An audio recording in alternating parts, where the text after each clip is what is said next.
No? We're live. Thank you.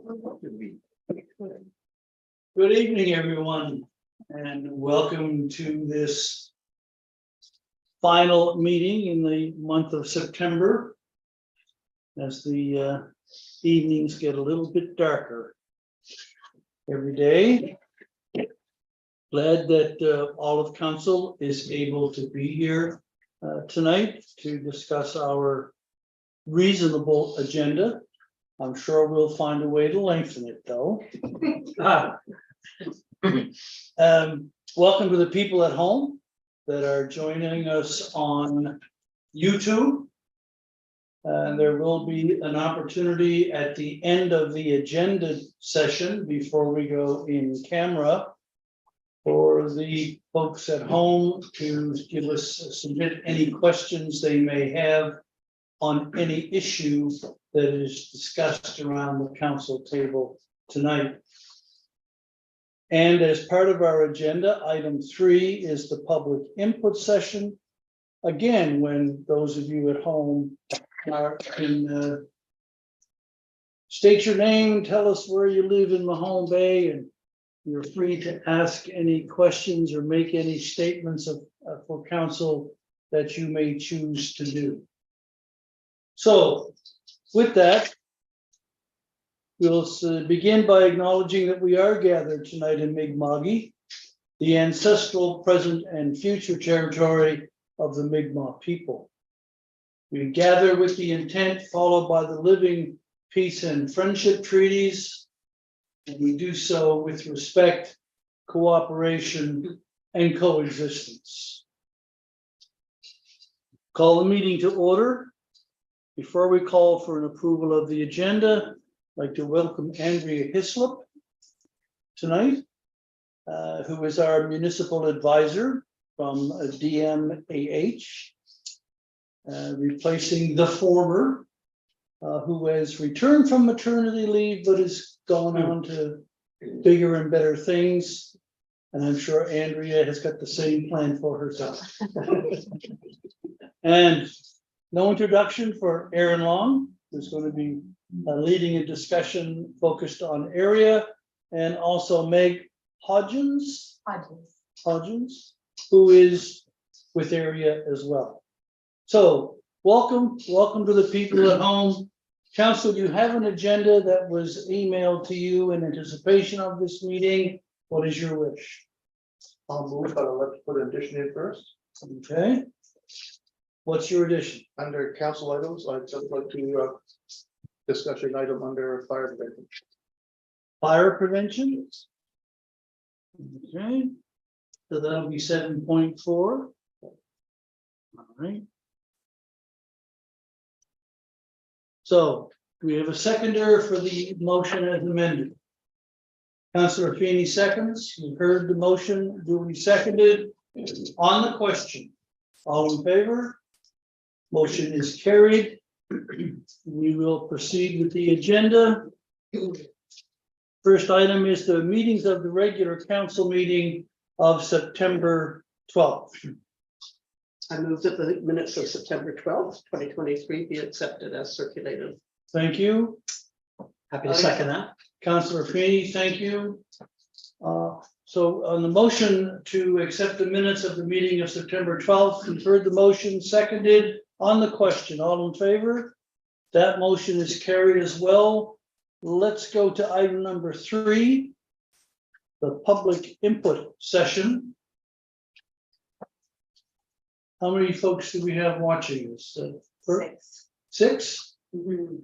Let's find out if any of them have a question. Nothing right now. Yes.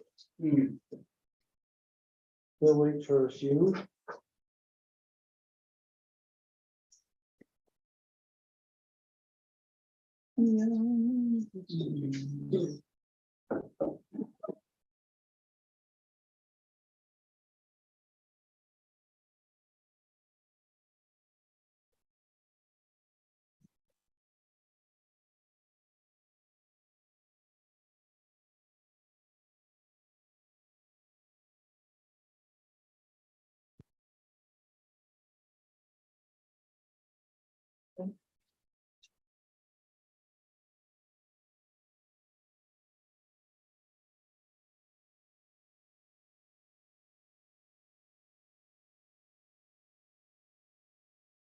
I think we can go, and if somebody has a point they would like to make, they can send a quick note to the clerk, and we'll find the time.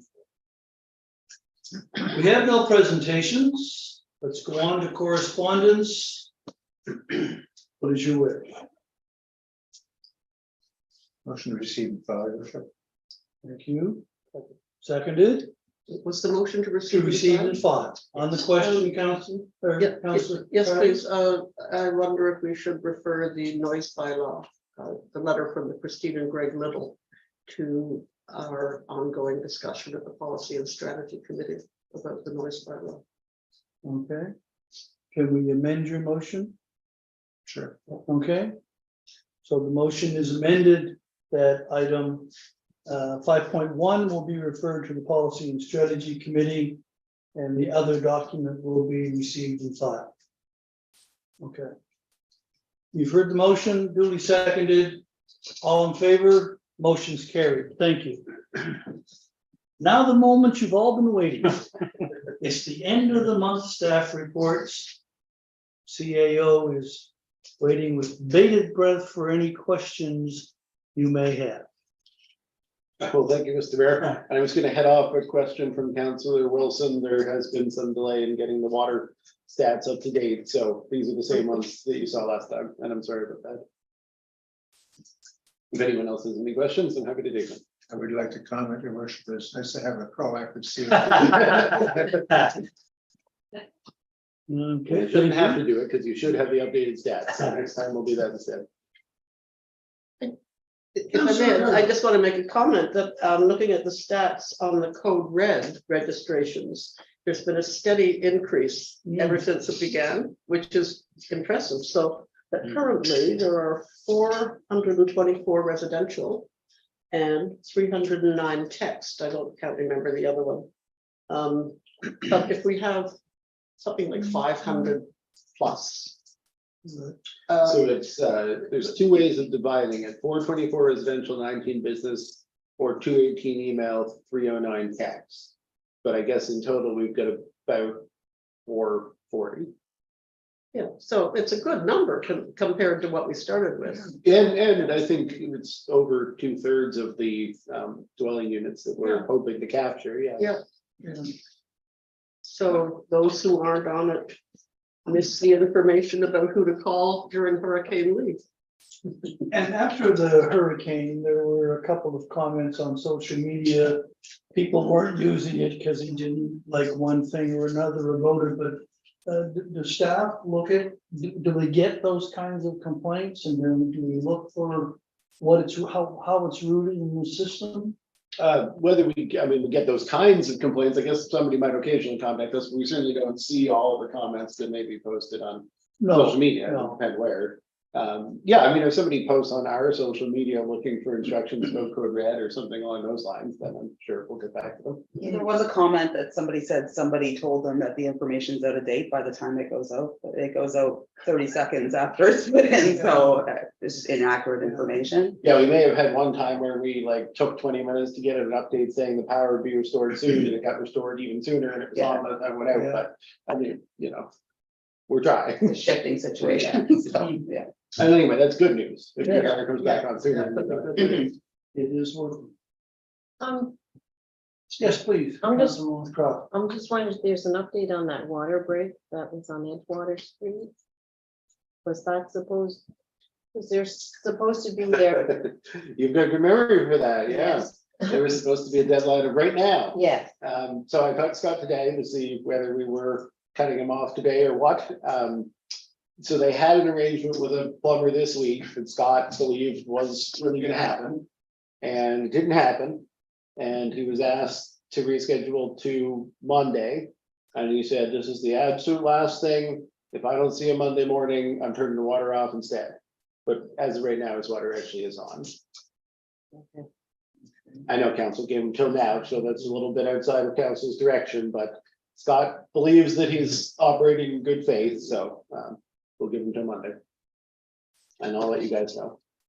Thank you, Mr. Hyde. Deputy Mayor. Just a comment with item 5 on the RFP for legal services to the appropriate time. know about any timeline on that. I think I've got it on there, because I'm still looking to issue it this fall, and then it says it would be effective as of April. Yeah, so I'm still, I think by the end of October it should be open. Okay. That's still the plan, I know, but yes, effective April 1 is significant, yeah, because we gotta get some time to do the switch over. Thank you. Counselor Longstreth. And as of today, there's an update on that, logo. And, the agreement with the chamber. You were CC'd on that as well, Mr. Hyde. They have accepted our $2,500, up to $2,500 agreement for the logo, so that should speed up our process. And we need to go back and meet with the committee and decide, you know, what we will do go forward. I think there's a tidying up of the logo that is planned by the committee, and I think put it out to the public in a survey or something, and if they're accepting of that logo. Yeah, what we had planned as the next step was to issue a, very brief RFP for services to basically update the logo, provide multiple formulations of it and that kind of thing. Pretty small amount of work. And the committee already scoped that out with great assistance from some of our volunteer committee members. So essentially, you're just waiting to issue it until we got the official response from the chamber. So yeah, I hadn't even had time to figure out whether George wanted us to make that correspondence to council. It's already here, so maybe we don't need to stand on ceremony. Is the council's will that go directly back to the logo committee when a meeting can be arranged, or do you want it to come to the next meeting of council before being referred there? Just so we know whether to start scheduling a committee meeting. We should probably go to the committee first. They would recommend. Yeah, and they're waiting to hear. Okay, so we can go right ahead and schedule. This is related to the logo, but I've asked the CAO this question. It's about what we're gonna do with the many packages of the three churches logos that some of us on the previous council were provided with. I mean, I have at least 6 packages at home, and whether it's a question to go back to the logo committee about what to do with them eventually. Well, I don't think it, I mean, the logo steering team's mandate is really about to be done. Like, it's not sort of kicking around talking about logo related stuff after that. So I think it's really up to the council what to do with them. There used to be a policy on that, right? Did we rescind it or do we still have it? We still have it. And there's a box of them here. Yeah, I have some still as well, but I mean, they're gonna be close to the new logo, and certainly there's no reason either way, even currently, that they couldn't be given out. But maybe somebody should put the that policy back on a future agenda, whether it's a policy strategy or council, and either we should get rid of it or discuss if we're getting new pins once we have the latest logo discussion settled, or, But your view is that it's not the role of the logo committee but to consider that. I think their mandate was to end with the recommendation of the logo back to the council, so, yeah. Thank you. And one that can be used in multiple ways. Thank you.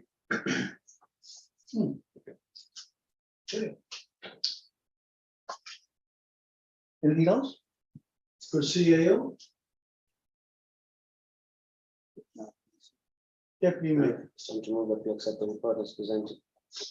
Thank you. Do we have a seconder? Councillor Carver moved and seconded that we accept the report as presented. You've heard the motion on the question. All in favor? Motion is carried.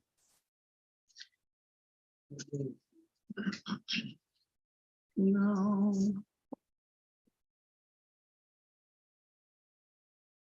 Okay, let's go to the area solar project monthly report. Thank you, Mr. Mayor. So these have been delivered traditionally monthly from area. It was previously Lenta Wright's responsibility to provide these updates, and that has now been been passed on. I guess we have some area staff in the room, but it was Marianne Pryor, is it Pryor, Aaron? Perrier, sorry, you see people's names written all the time and you don't hear them that much. Marianne Perrier, who put this together, who's now in Linda's role, and she's not one of the folks who is joining us right now. I'm happy to take any comments or questions, and if needed, I can probably count on some response from Aaron, and we can always get Marianne to get back to you when she's available. So Marianne would have loved to have been here tonight, but she's under the weather. So she's not able to participate virtually or in person. Sends her regards. Councillor Wilson. We were, I was told informally back in the spring that this project would be up and running by the end of July. But I took that for what it was worth as a off the cuff comment. But we were told officially it was going to be up and running by the end of September. And now this report, I think, is saying the end of November. And I'm just wondering, I'm guessing that it was something to do with procurement, but I'd like to hear a bit more. just why were we not done in July? Well, why we're not done in September, but specifically. Yeah, well, I mean, I don't necessarily feel as well equipped to account for that as Aaron. Aaron, are you comfortable responding to that question? I am. So there's two issues there. Primarily, the schedule delays is related to the delivery of the panel board or switchboard. So there's a component between the inverters and the transformer, and that has been late. That was subcontracted by GP Joule, which is now known as Goldbeck, to I believe ABB, and they've just been late supplying that. There was one that showed up in Berwick. The next one available came to Mahone Bay. The third one is in Berwick, and the fourth one's coming to Antigonish. There was also the issue there that when they went to put the concrete slab down on which the panel board, switchboard, and the transformer goes on, that the site conditions were not amenable to holding that. So we had to do a change order for piles that go into the ground there to hold that up. And so there's a slight delay in just because that work had to be done. It was unexpected. So those two delays have pushed things into late October and November. Thank you, Aaron. Okay. Is that the situation where they proceeded with the panel that would have come to Mahone Bay because it was similar to the one that was supposed to be in Berwick, but and in fact, if we're the one that's going to get the replacement panel? I'm not aware of that dynamic. I have to check with Marianne on that. Unless I'm missing something on that. Okay. I can't think of anything that came to Mahone Bay that was supposed to go to Berwick. No, I think just the question would be, are the panels interchangeable? The panels Yeah. you're referring to, are they unique to the situation? I believe each panel is largely interchangeable, but there are some small design features that make it specific to each project. So pretty much the ones that come in, that's where they're needed, that's where they have. Correct. Yeah. Yeah, we had thought, one was going to Antigonish. Why wouldn't it go to Berwick? Because it's ready to go. And it's sitting there waiting for its second one. And the information we got back from Goldbeck was that it is site specific. Yeah, I think that was the question, because if not, then ours could also have potentially gone to assist in Berwick. But in the end, none of them could be, so. Yeah. And I take great comfort that the liquidated damages in the contract have the contractor fully focused on getting these sites up as quick as they can, and that we don't need to get in and remind them which components could be interchanged. But we do keep on top of that on a Tuesday regular call with that. Deputy Mayor? Yeah, thanks for the report. There was a suggestion and an idea that Lent had put out to organize site visits. And particularly, I was curious about site visits by schools in our area, and I was wondering whether that's still on and how and when that will happen. I remember Linda's passion for that, and she had referenced it in the transition from her to Marianne. We've had to keep the ship moving on some of the larger things. We are always able to dispatch area resources to come down and perform those tours if there were resources in the town that could drive interest locally on that. And I think that would be a good collaboration. to get those tours out there earlier. So if that's a takeaway, Deputy Mayor, that you'd like to see happen, then area will assist. Yeah, and I do actually believe Lauren has reached out to the local school about it. Not sure what the status is, even though she's also reaching out about the trees mapping. But I don't know if she's got traction from that yet. I'll double check. Yeah.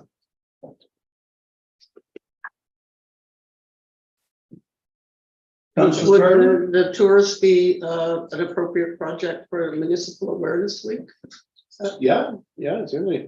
Try And and, it, I mean, may actually be that, because I think part of the concern was around, Goldbeck still having an operational work site there, but that will be hopefully passed by that time. So, yeah, that'd be better. Keep that in mind. Be my recommendation, we have as many tours as we can before we energize it. Yeah. In a much safer state than it is now, and turning it off means your cash register stops.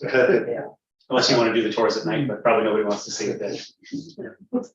Okay, Yeah, my main desire for that was that there is an opportunity to create more of a positive vibe about when it comes online than when we started off, and that would be a good thing to do if we can. okay. Any other questions? I move that we accept the area solar project monthly report, item 6.2 for information. Do we have a seconder? Councillor Now. You heard the motion to accept the report for information. Duly seconded. On the question, all in favor? Motion is carried. Thank you, Mr. Long. For that report. The Mahone Bay Pool Project update. Thank you, Mr. Mayor. So this one really is just for information, but there have been some steps made. I think everything council anticipated by this point. So lots of good response on the survey. It's rare that we get 150 responses, and most of them have a fair bit of substance. If you haven't had a chance to read through them, I would encourage you to do that. So that will be provided to the pre-design process, and the stakeholders at the Pool Society will review it, and the engineers will review it, and I'm sure it is going to be of some value in helping them to look at the options. I think obviously the big question is the range of estimates, but now that I can say we've awarded this to Vigilant, one of their strengths, as we know from the fire station project, is on the estimation side of things. So council will have some discussions, I'm sure, later in the fall about the scope of work for a new pool. And obviously, we're still trying to secure external funding, but either way, there's a wide range, I think, of options. I did want to just mention, just in terms of looking at similar projects around, if you're not familiar with the Victoria Park project in Truro, they have an outdoor pool there that went through some rehabilitation and upgrades in the past few years. So it's kind of an interesting, fairly similar example. It's a fair bit bigger than our pool, as you would imagine, bigger community, but maybe some example there. So if anyone has any questions, I'm happy to take them, but essentially expect further progress updates as the pre-design work continues. I just have sorry. Councillor Carter. Just a comment. I mean, I thought the feedback was great. That was very complex, very varied, all ages, it looked like. So, I mean, I think there was a lot of information there. So kudos to Kelly for pulling that together. And the reasons why they liked or didn't like, or what they It was wanted. really or didn't interesting, want, yeah. were quite interesting. And I think the Pool Society did help promote it a little bit as well. Councillor Owens Croft? No, that's fine. Okay.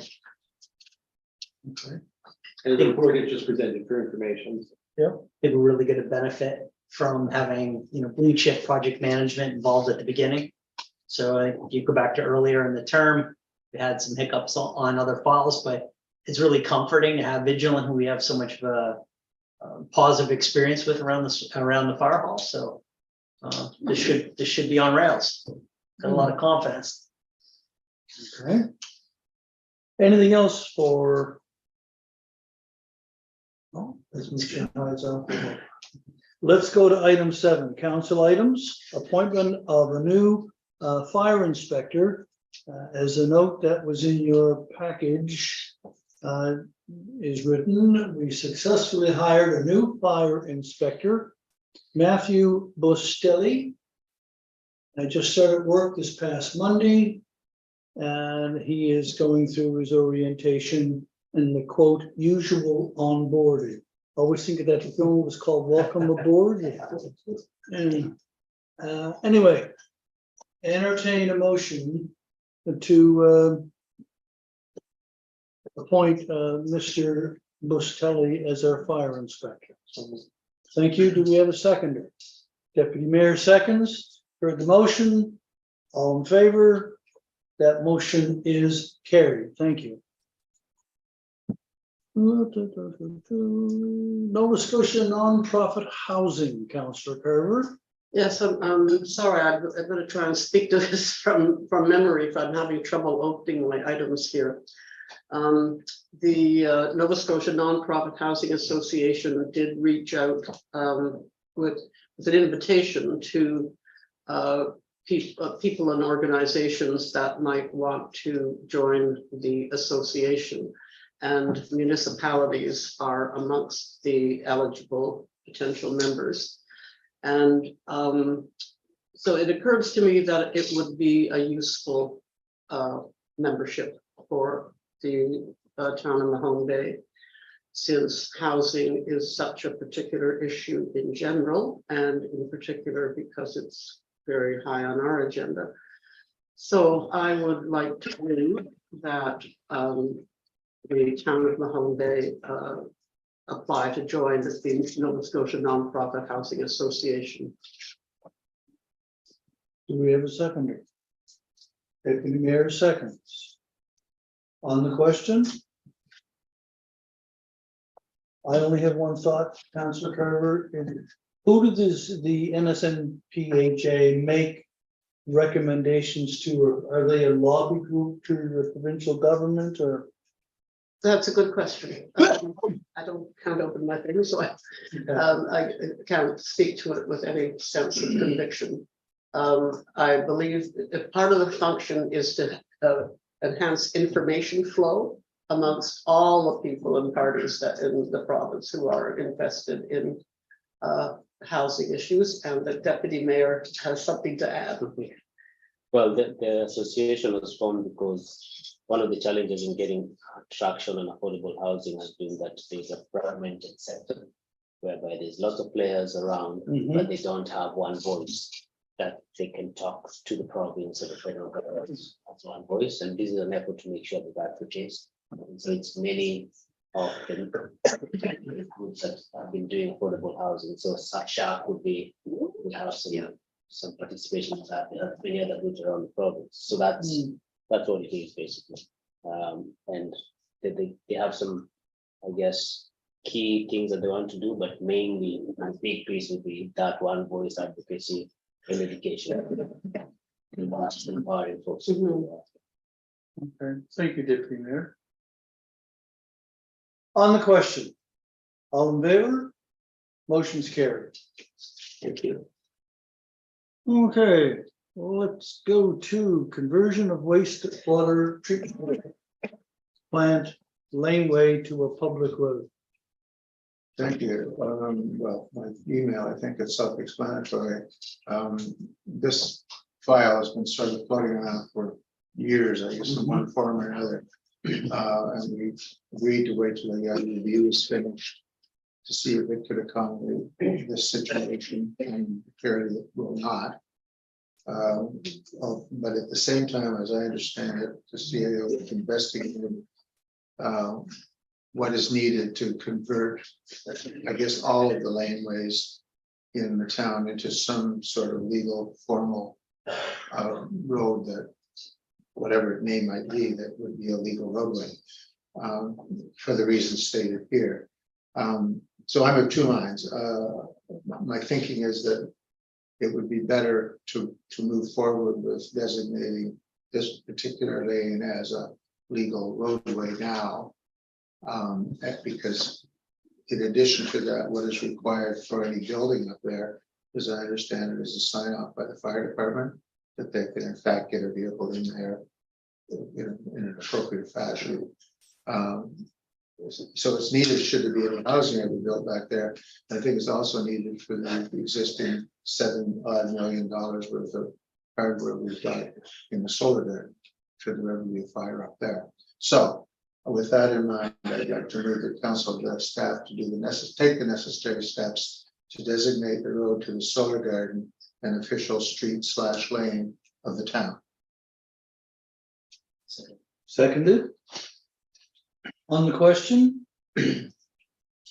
I just wanted to clarify that the rules that you referenced obviously don't exist yet, but it was my expectation that grades above 15 degrees will require the fire department to sign off. So that's where that requirement likely comes from, and that's because I've seen it in other jurisdictions. And so, whether we do it now, whether we do it after those rules come in, it's at council's discretion. So. Councilor Carver, So if only that particular lane roadway is referenced in this motion, how will it affect the other several other lanes in the town? So this is essentially the same process that was used to establish Stovepipe Lane 20 years ago, or Park Street much more recently in the last 5 years. So you can take any town-owned laneway and make it into a street. When we've done that, and Stovepipe's a good example, we haven't had any effort to bring that up to a municipal standard that existed at the time. So in this case, we know that it's closer to a standard that we intend to bring in. But even when Stovepipe was established, and the standards of the day called for a 66-foot wide right of way with 30 feet of pavement, I mean, that's not what's on Stovepipe Lane. So I think that's, council has to know going into it that this one is being treated as a special circumstance, as they always have been in the past. But then hopefully going forward, we'll use this as a relatively close precedent with the new standards, but I can't speak entirely to that because community engineers involvement with that process. And we did have engineers review this one, and they've already given their opinion, which was that they were concerned with the grade, which is part of why it needs to go to the fire department to confirm that. is this a laneway will there be sewer installed down the storm sewer coming down that street, or? So like I said, there's no change in the state municipal specifications associated with the street from what it is now, just by making it a public road, so that doesn't automatically necessitate a change at the current time. Okay. Council will probably want to consider, given that it will be considered a public road, the significance of making sure that there's no ice on the road as a result of stormwater. But ultimately, I think it's been said before that our staff use that road regularly. So, ultimately, even if it were a laneway, it'd be nice to think we're conscious of and addressing any safety concerns there proactively. Deputy Mayor? Yeah, so from my perspective, there is no huge subdivision that's going down there.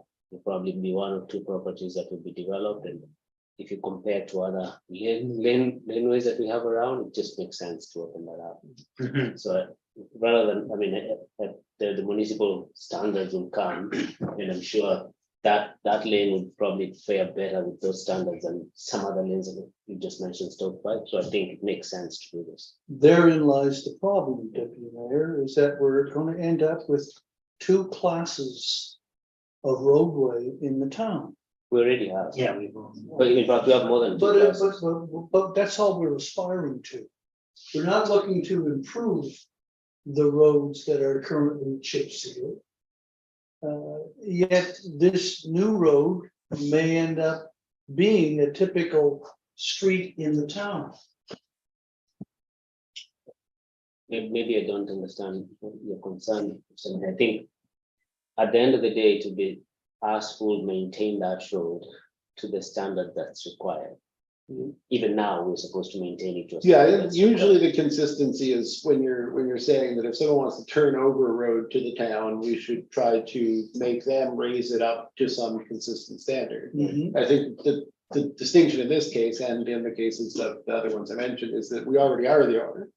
So really, like as the deputy mayor says, we're the ones who have to decide what standard is applied. And in this case, I think to your point, it actually has a fair bit of the infrastructure that doesn't exist on some of the other lanes in town, but all the pre-existing Stovepipe in lanes. particular, because the Yeah. other lanes, Swicker Lane.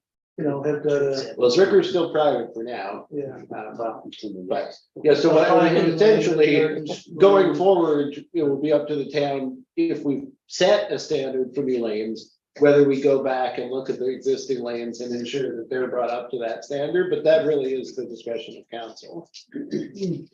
So, I mean, this is logical. We've talked about it for at least 2.5 years. Feel really comfortable moving forward. And I mean, I'm sure we've all observed as we've driven to Lunenburg recently, there are many driveways being, entering onto Main Street being created that have similar angles and similar levels of steepness. So I do think that if the fire hall can ensure they can get the fire truck up that 18% grade, that's above the normal standard, I believe, CAO, then all will be well. So this is, I'm glad we're doing this tonight. I think this is, going to have some progress. Okay. So, nothing else on the question?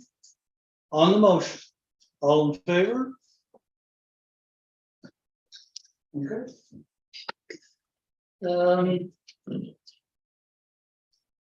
Councillor Carver, town council policy amendments. Yes, so I brought this to council, but council may prefer to send it back to the policy and strategy committee. But I was hoping that they might be simple enough to deal with tonight at council. So before, if people have read the document, just around the table, a straw vote about a preference to go send it to policy and strategy or deal with it now. Can I do that? I'm okay dealing with it right now. Yeah, we put a Do it motion now. on the table. Do it now, get it over with. Okay. Yeah, fair enough. Okay. Go for it. So in the current policy, it states that in preparation of council agendas, that they're completed through consultation between the CAO and the town clerk. Agenda items may be added by council members, town staff, and the public. I didn't know the public could do that. So I am suggesting that we add the mayor to be party to preparation of the council agendas. And so my motion is that council direct staff to change the wording of section 4.5 of the town council policy to read through consultation between the mayor, CAO, and town clerk. I mean, in my opinion, that's been our standard convention. There's always a collaboration between the mayor and the CAO to my knowledge, Yeah, whether it was I can- officially there or not, but I can't find when the document was legally changed. When this was officially imparted. That took the mayor out of that mix. The CAO and I still discuss the agenda for the meeting before the meeting is held. But I would not consider that we are working together to produce the agenda. well, fair enough. I think the expectation from council is that the mayor has some appreciation for the agenda before it goes out to the community and gets tabled. Absolutely agree. So if that's not the case and there's no legislative reason why we can't do that, I'd prefer to have the mayor in the mix. I was sure that we talked about this last time, and the mayor was in this. Yeah. wording. Yeah, and the MGA states the same thing. Well, Because we had a however, discussion about when the Yeah. consultations would take place and how the Yeah. mayor would be. Maybe it was just that it was one of those sections that was highlighted and as a result got changed rather than the way it was supposed to be changed, but. we have. some Anyway, very motion from the convoluted board, discussion. so fix it, though. Yeah. I'm happy to second the motion. I think, Or, no, pardon me, Councilor Lewis, beat me to it, fair enough. Councillor Carver, you moved the motion, Councillor Lewis-Croft seconded. On the question, all in favor, motion is carried. So I also have thank you. I also have a question about the reference to the public being able to add agenda items as specified in this policy. Yeah, I so didn't know the that. public add agenda items as in presentations and correspondence. Oh, And so they have to get them in by the deadline, and there's criteria. I see. for Okay, having thank their- you. Okay, Yeah, understood. so all that, all those rules are. in policy. Understood. Maybe we can clarify that in the text. Well, from my perspective, it's inherent that that's the case. It's okay? It's inherent that that's the case. If they can do presentations, then they're impact on the Okay. agenda, right? And we have a rule about 5 days in advance and yeah, so, Yeah, okay. but I mean, it's fair to ask. But now the question is, I don't think That's the that's- definition of a reasonable man, I think. So the second change I'm suggesting is for 4.13, 4.13 of the town council agenda, and it's pertaining to the public input sessions. Which currently reads that 15 minutes after the approval of the minutes will be reserved for a public input session. Members of the public who have comments to make will be asked to state their place of residence and will be allotted an equal share of the time. This is a standing agenda item and will be skipped if no citizens attend the meeting to provide input. So recently, when we did have a citizen here during the public input session, there was a question about whether there is an exchange of questions and answers during the public input session. And I certainly wasn't clear on what was expected, so I'm just suggesting that we insert some wording. And my motion is that council directs staff to change the wording of section 4.13 of the town council policy to add a new third sentence as follows. Members of council may seek clarification by directing questions to members of the public following the comments. Yeah, so I'll second that. And then on the question, Okay. Call for the question. just wondering, I'm okay with this. What I was curious about the last time is that, do we want to have that dialogue? I'm okay with if that's the direction we want to go, but we need to be very clear that that's what we want. Because that particular, I was taken aback because we'd said before, that's not what we want. Right, We yeah. don't want a back and forth in those heated exchanges, and so we need to be a bit clear about what exactly we're looking for in that particular. Yeah, that was my intent, that there be that opportunity for, it's not quite dialogue, but it's a bit of back and forth. And I think it's up to the chair of the meeting to manage that discussion for the. So I guess a question for me, just to codify it, this says members of council may seek clarification by directing questions to members of the public. Are the members of the public allowed to ask questions of council? Which they may or may not answer. Exactly. Are they required to answer? Well, Yeah. That could create a very difficult situation. I would wonder whether the citizen had discussed the topic with staff. Had they discussed it with any counselors? Did they get an answer that they didn't like or not the answer they wanted? And they want to grind away at it for those 15 minutes. Well, it is defined as the public input session. So, I mean, it's going to be inherently more of a one-way conversation. One of the benefits of including this within the meeting structure versus in the 15 minutes before the meeting, so that we could ensure some level of decorum and we could have some level of, meeting management. And also there would be an opportunity for council to respond and to deal with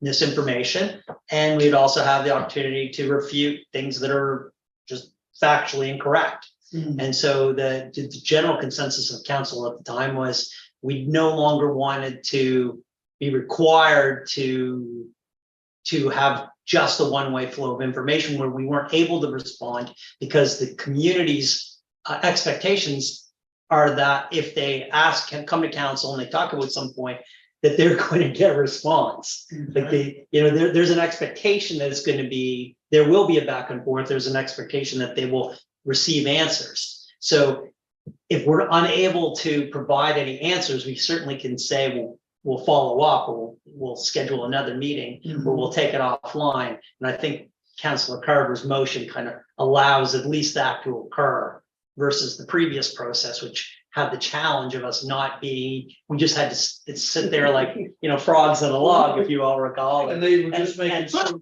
And then at the end of the meeting was like, well, the council didn't respond to my issues. So I think this is the current process is superior to the old process, probably a few bumps in the road occasionally, but I do think this motion is helpful. And I'd support it. I'd support it this evening. Okay, And just, Gail? it doesn't change the motion, but the comment about, would there be a requirement to respond, or can people ask questions? Obviously, people can ask questions, but, Yeah. if you're gonna put in anything, you could clarify that the council members will not be compelled to respond. I mean, that's the main point, is that you could ask a question, but it doesn't mean somebody will respond. Mhm. But it's also, I think it's probably understood that councilors are not compelled to respond, so that discretion, if you want to ever subsequently amend the policy in that regard. Well, I totally understand the deputy mayor's point or there. And I was wondering if, could we say that the public could address questions to staff? Is that to the CAO? I mean, I would say no. I mean, they can't, they can, but they can do that anytime. Yeah. but is that a reasonable response? Not that you would address it to a staff member who may be sitting at the Yeah. table, but that Monday to Friday, 9 to 4, discuss the issue with the staff members. Okay. Is it gonna be a come to council because you folks are here? Yeah. I'm here all the time. And you do, fair enough. So this friendly amendment, members of the public are allowed to ask questions of council, but council will not be compelled. I'm fine with that. Okay, You may need legal consultation for a correct answer. Yeah. Right? So, but this is a whole extra sentence. Yeah, yeah. Because exactly. the sentence in That- there is, okay. The sentence in Kelly, are there you states good that, on- Okay. does that make sense? So. Can you restate the motion, please? No. Amended. To change the wording of section 413 of the town council policy to add a new third sentence as follows: members of council may seek clarification by directing question to members of the public following comments. And a new fourth sentence saying the public may ask questions of council, but councillors are not obliged to respond. How about that? Does that work? And not compelled, obliged, whichever word makes sense, yeah. Not obliged, yeah. Not obliged. How about just will not? Will not. Okay. You heard the motion? Duly seconded and friendly amendment and all? On the question? All in favor? Motion's carried. Thank you. And just quickly note the confusion on the last one, 3.6 responsibilities of the mayor already refers to the mayor consulting with staff about the agenda.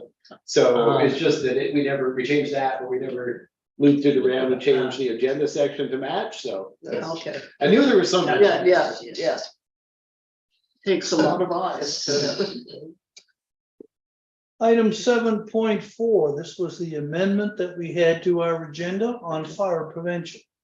Okay, Councillor now. as we know, fire prevention starts on the 8th of October. And I didn't get a letter in time, but I would like to, at this time, make a motion that, if it's at all possible, that the town fly the Mahone Bay Fire Department flag at the bandstand for that duration of time.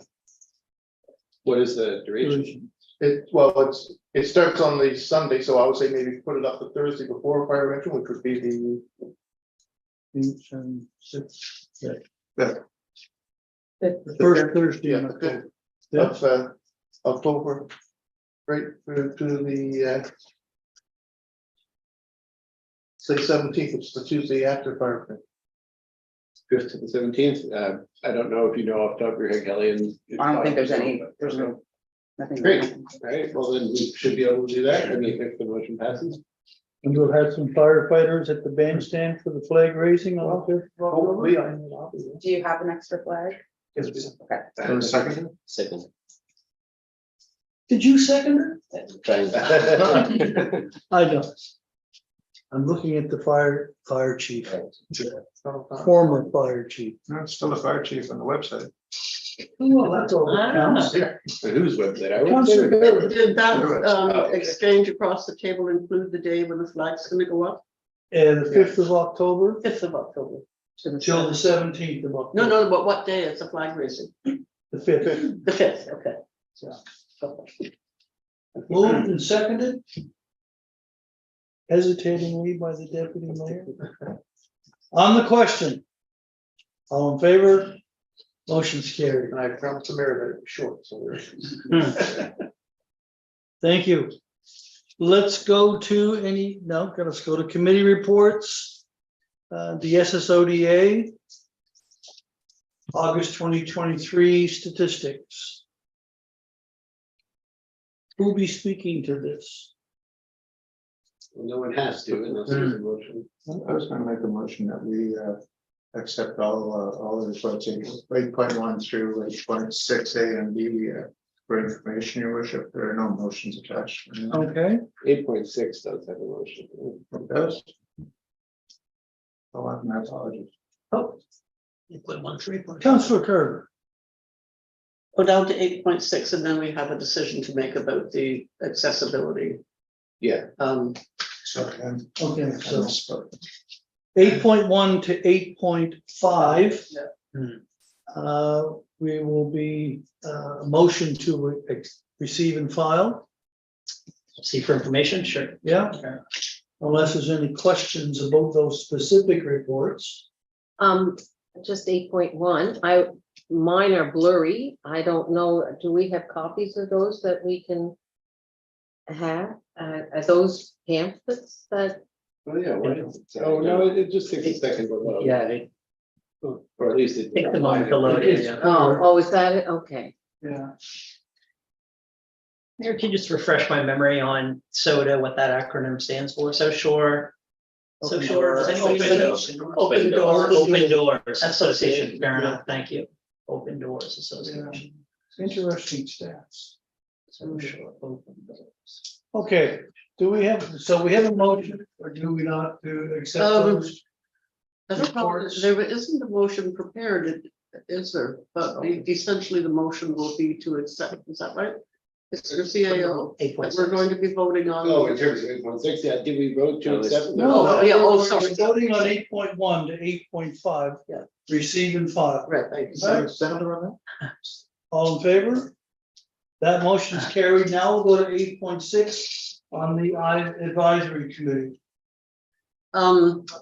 The Lunenburg County Accessibility Advisory Committee has been hard at work with the assistance of very capable staff, Ellen Johnson, based in Chester, and with the support of Dylan, our CAO, among other, actually there's staff representatives from each municipality, each on a different topic. So it's Dylan's piece is policy.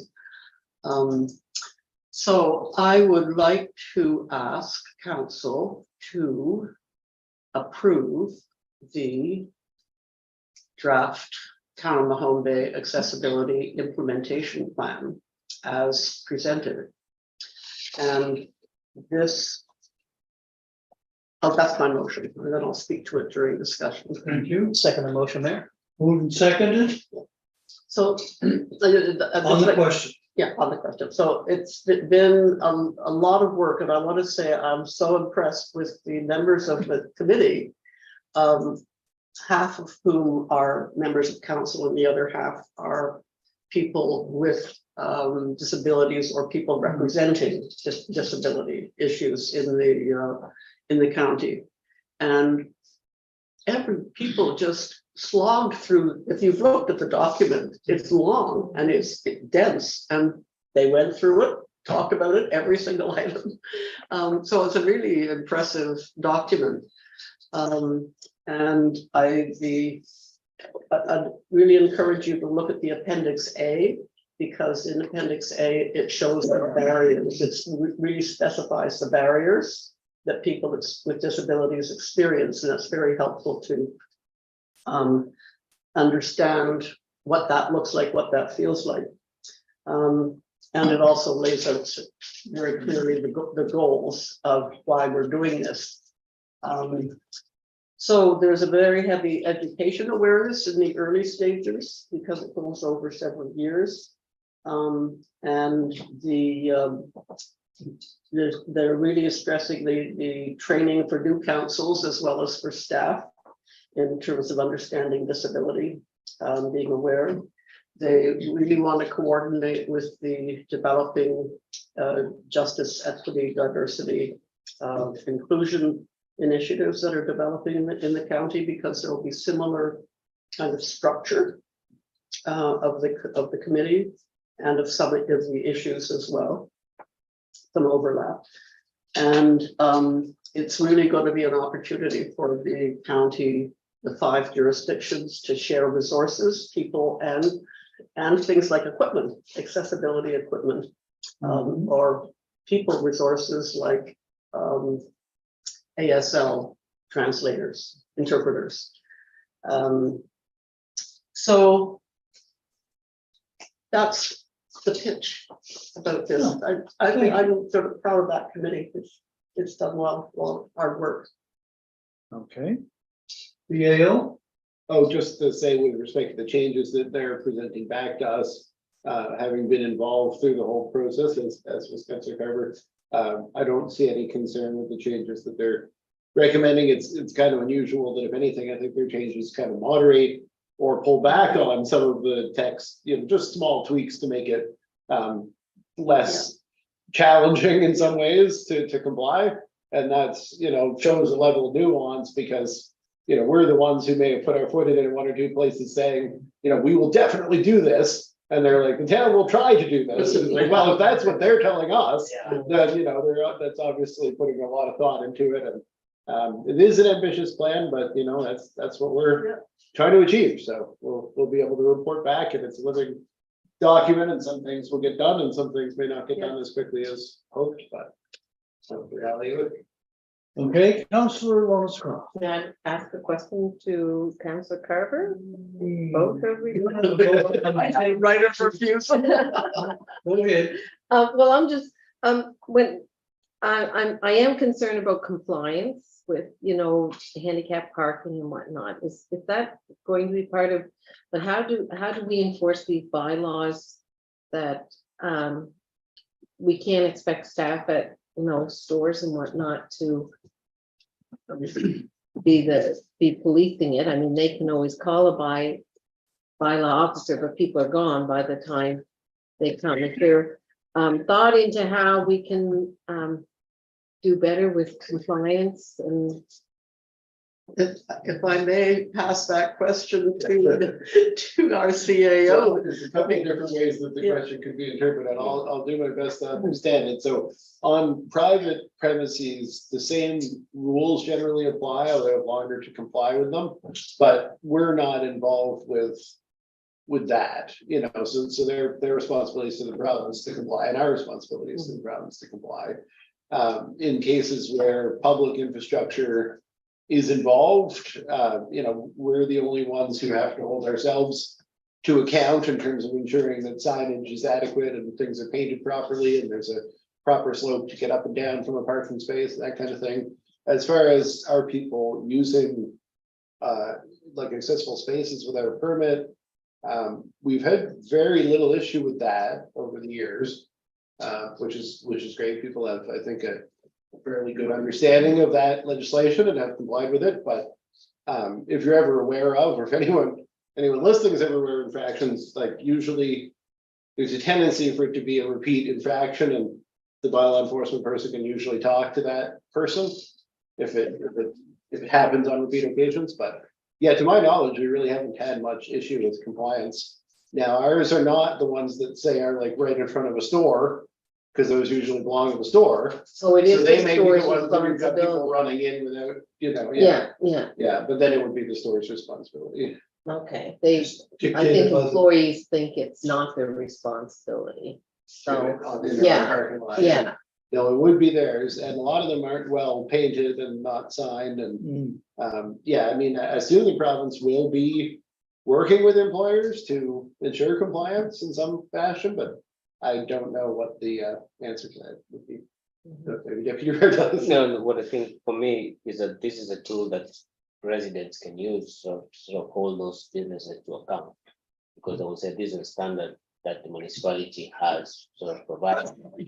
And they can reference that if they're talking to a business owner and saying, well, a municipality wants to aspire to this, why aren't you as a business owner in that community doing the same? And hopefully the province will help by responding and holding those folks to account. So I think on our part, we are doing our part to make sure that you're putting a standard in place and then the rest of the communities to step up and join us, I guess. Okay. We have a motion, Councillor Carver? I do. It's been done. What would you repeat it? Oh, I would like to, I move that, the town of Mahone Bay, Council of Mahone Bay accept the accessibility implementation plan that has been submitted by the accessibility committee. Okay, and who was their seconder? Deputy Mayor? Yes. Okay. On the question. All in favor? Just before we vote, I think technically it's adopt. Adopt, yes. Adopt. I just, because it was read back and now it's like, well, you're gonna want to make sure it's exactly what you said. Thank you. If you're comfortable with that, I think in this case it should be adopt. 'cause this is What did I about- say? Accept, Oh, which adopt. is Thank just you. a good Yeah, report okay, and thank you. a plan. Adopt. Only one would Thank you. Okay, I think that completes our agenda. We do have a closed session. So how many folks do we have? 300, 400? 300. Okay. That's Ten. low. Okay, We do have a question okay, what's the question? from Anna Holloway. My question this evening, which pertains to filing correspondence. Our letter was filed. Will we receive an answer? Will this be discussed, or is it just plainly filed? What do you do to follow up? Good question. CAO? So as a matter of policy, when something is filed, then staff have only just acknowledged that it was received and placed on the agenda for the meeting. And that's the only correspondence that people would receive. So I guess that's the answer to the question. If in the letter she is proposing a resolution to a situation or asking a question, will staff answer it?